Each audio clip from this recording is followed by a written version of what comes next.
মুখ্যমন্ত্রী বনগাঁর মিটিং এ বলেছিলেন।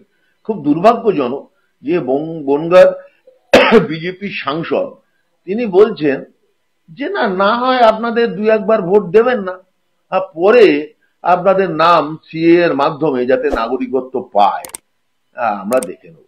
আচ্ছা, কেউ কি চাইবে যে এখন ডিক্লারেশন দিতে যে আমি বাংলাদেশি ছিলাম?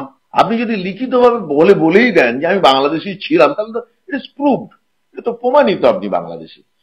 তাহলে এতদিন ধরে 2024-এ যে ভোট দিল, 2021-এ যে ভোট দিল, 2016-য় যে ভোট দিল, 2014-য় যে ভোট দিল, তারা অবৈধ। 2024-এ যারা ভোট দিল তারা যদি অবৈধ হয়, তাহলে মাননীয় দেশের প্রধানমন্ত্রী আপনি কি আর বৈধ থাকেন?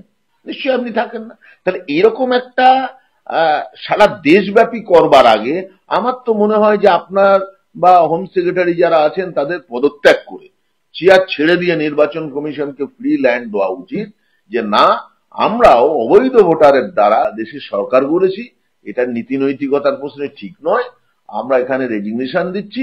এবার নির্বাচন কমিশনার এই এসআইআর নিবিড় ভোটার সংশোধিত তালিকা তারা তৈরি